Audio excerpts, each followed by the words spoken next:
Bonjour mon ami, ici Pierre Kiawedeou et aujourd'hui j'aimerais te parler d'une chanson du rappeur Orelsan qui s'appelle Note pour trop tard. Dans cette chanson en fait, il s'adresse aux jeunes qu'il a été et du coup à beaucoup de jeunes qui se reconnaîtront en lui et il donne en fait plein de conseils pour réussir sa vie, j'allais dire, mais c'est un peu trop, mais en tout cas pour grandir. Elle est vachement en fait axée développement personnel en fait quand il y pense cette chanson parce qu'elle donne plein de conseils en fait pour évoluer en fait d'un point de vue personnel. Mais bon bref, je vous invite vraiment à écouter son album, il est très bien. Et donc dans la chanson Note pour trop tard, à un moment il dit en gros tous les trucs où les gens disent tu perds ton temps, faut que tu te mettes à fond dedans et que tu t'accroches longtemps. Si tu veux faire des films, t'as juste besoin d'un truc qui filme. Dire j'ai pas de matos ou pas de contact, c'est un truc de victime. Et je trouve vraiment ça génial parce que j'ai vraiment l'impression que les gens n'ont pas conscience qu'en fait la seule chose qui différencie les gens qui réussissent, les gens qui ont du succès, des gens qui ratent, c'est juste le fait qu'on s'accroche ou pas. Tous les gens qui ont réussi, tous les gens qui ont du succès, je peux t'assurer qu'avant de vraiment avoir ce succès qu'ils ont actuellement, ils ont passé des années à faire la chose avant que ça marche vraiment pour eux en fait. Je peux t'assurer que si tu t'intéresses à la vie des gens qui ont un succès durable évidemment, parce que je parle pas de personnes qui vont réussir d'un coup, qui vont faire le buzz mais qui vont oublier un mois après. Les gens qui ont un succès durable, qui sont là depuis plusieurs années, etc.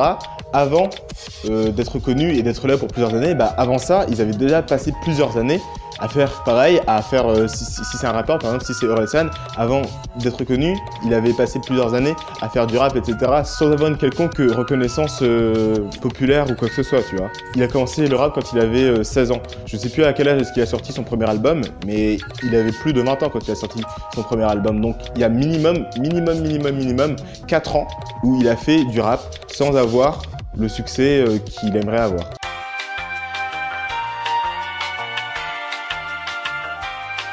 Parce que c'est logique en fait, quand on y pense, c'est impossible de réussir quelque chose si tu abandonnes. C'est comme si tu avais un mur, et tu essayes de toucher un mur, sauf que tu vas pas vers le mur. Comment est-ce que tu comptes toucher le mur si tu marches pas vers ce mur pour le toucher? Tu vois ce que je veux dire? C'est pas possible de réussir quelque chose si tu abandonnes. Et c'est malheureusement ce que font la plupart des gens parce qu'ils s'attendent à avoir un succès plus rapidement ou alors ils ont juste pas le courage ou la force de continuer à se battre jusqu'à arriver à leur objectif. Et c'est malheureusement ce que la plupart des gens savent mais n'appliquent pas en fait. Ils se disent oui c'est vrai, oui c'est vrai, c'est bien la détermination, machin, il faut être fort, faut rien lâcher, machin. Mais ils font rien. Et c'est uniquement ça qui différencie ceux qui ratent de ceux qui réussissent. Je regardais une série tout récemment qui s'appelle Genius. Ça parle en fait de la vie de génie en fait. Et la saison 1 elle était consacrée à Albert Einstein. La saison 2 elle va être sur Pablo Picasso il me semble. Et j'ai trouvé ça vachement intéressant parce que dans Einstein, avant d'être connu comme étant un des plus grands scientifiques du monde, il a passé des années à faire un travail qu'il n'aimait pas du tout, un travail qu'il détestait. Et à côté de son travail, il écrivait des essais scientifiques. À plusieurs reprises, il a prouvé que Newton avait tort, par exemple, alors que c'était des choses qu'on pensait être vraies depuis des années et des années, tu vois, qui étaient étudiées à l'école. C'est ce qu'on disait aux étudiants en physique, etc. Et en fait, c'était faux. Einstein a prouvé ça, il a écrit plusieurs essais, etc. Et pendant des années, personne ne s'est intéressé à ce qu'il écrivait. Enfin, il y avait des gens qui s'y intéressaient, mais il n'a jamais eu la reconnaissance qu'il aurait dû avoir.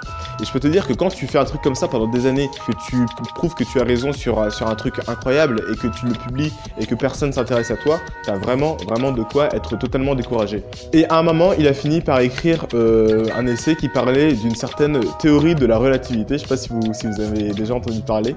Et c'est enfin là qu'il a fini par être écouté. Enfin, il a pas eu un succès comme ça d'un coup, hein. Même avec sa théorie de la relativité, il a pas eu un succès comme ça d'un coup. Il a fini par être écouté et c'est seulement là que sa réelle carrière de scientifique a commencé. Il a continué évidemment, il s'est pas reposé, bon bah voilà j'ai écrit un truc cool, ça y est.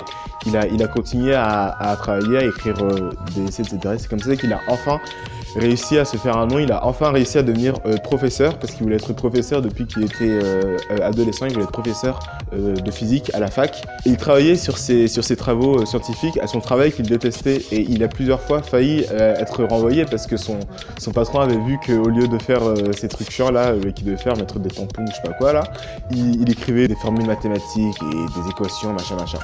Bref, Albert Einstein donc, qui a eu un succès fulgurant, qu'est-ce qu'il a fait? Comment est-ce qu'il a fait pour réussir? Il s'est pas contenté de se plaindre parce qu'il avait pas un bureau, il a travaillé à son travail de manière illégale, et il travaillait chez lui aussi avec sa femme, qui était aussi scientifique et qui l'aidait beaucoup également, mais bon bref. Et le fait qu'une personne normale aurait arrêté et aurait passé sa vie en étant vraiment amer et en ayant une énorme rancune contre le monde scientifique, alors que Einstein lui a continué jusqu'à ce que ça marche, ça montre très bien en fait, enfin ça explique en tout cas pourquoi est-ce que y a 1% de la population qui a 90% des richesses du monde ou quelque chose comme ça. Je ne me souviens plus du chiffre exact, mais c'est quelque chose qui est assez connu, je pense que tu le savais peut-être déjà. Et enfin en gros, il y a une extrême minorité de personnes qui ont la majorité des biens de la planète.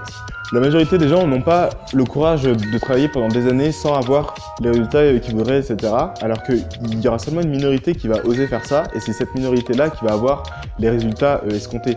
Il y a toujours des personnes qui font des choses que les autres aimeraient bien faire, mais ne font jamais. Et c'est normal que ces personnes-là, elles aient tout, et que les autres, ils aient rien. Bon, je schématise, hein, évidemment, je suis pas en train de dire que c'est normal qu'il y ait des gens qui aient plein d'argent et d'autres qui crèvent de faim dans...